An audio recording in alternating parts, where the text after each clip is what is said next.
আসসালামু আলাইকুম, কেমন আছেন সবাই? আশা করছি আল্লাহর রহমতে সবাই অনেক অনেক ভালো আছেন। আবারও চলে আসলাম নতুন একটি ব্লগ ভিডিও শেয়ার করার জন্য। তো আজকের ভিডিওতে থাকছে হাঁসের মাংস কালা ভুনার রেসিপি। তো ভিডিওটি শেষ পর্যন্ত দেখার অনুরোধ রইল। আশা করছি খুব ভালো লাগবে আমার এই আজকের ভিডিওটি। তো এখানে প্রথমেই এই যে হাঁস জবাই করার পরে খুব ভালোভাবে পরিষ্কার করে নেওয়া হচ্ছে। আর এখানে এই কাজটা করতেছে আমার ভাবি। তো ভাবি খুব সুন্দর করে হাঁসটা ক্লিন করে নিচ্ছে। আর হাঁসের মাংসর কালা ভুনা খেতে কিন্তু খুবই মজার। যারা খেয়েছেন তারাই জানেন এর স্বাদটা কতটা পরিমাণ। তো এখানে এই যে হাঁসের মাংস কেটে নেওয়া কিন্তু প্রায় শেষ। এখন এগুলো ধুয়ে পরিষ্কার করে নিবে। তো ধুয়ে পরিষ্কার করা নেওয়া হয়ে গিয়েছে।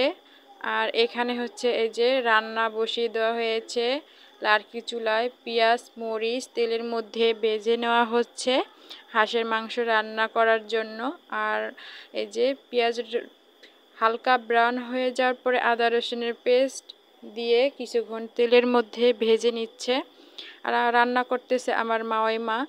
আর এখন একটু নেড়েচেড়ে আবারও কষিয়ে নিচ্ছে। এখন দিয়ে দিচ্ছে হলুদ মরিচের গুঁড়ো দিয়ে আবারও বেশ কিছুক্ষণ কষিয়ে নিয়ে এই পর্যায়ে দিয়ে দিচ্ছে হাঁসের মাংস ধুয়ে পরিষ্কার করে রাখা আগে থেকেই। এগুলো দিয়ে আবারও নেড়ে চেড়ে খুব ভালোভাবে কষিয়ে নিবে। তো আমার মার হাতের রান্না বেশ খুবই মজার হয়। আর যা কিছুই রান্না করুক না কেন সবই খেতে খুব ভালো লাগে। আর আমার আগের ভিডিওটি দেখেছেন যে আমরা আমার ভাইয়ের শ্বশুর বাড়ি বেড়াতে গিয়েছিলাম। তো সেখানকার এই রান্নার ভিডিও করেছিলাম। এই পর্যায়ে খুব ভালোভাবে নেড়েচেড়ে এখন ঢাকনা দিয়ে বেশ কিছুক্ষণ কষিয়ে রান্না করে নিবে। আর এরই মধ্যে কিন্তু এই যে ফাইনালি এই হাঁসের কালা ভুনা রান্নাটার লুক এরকম হয়েছে।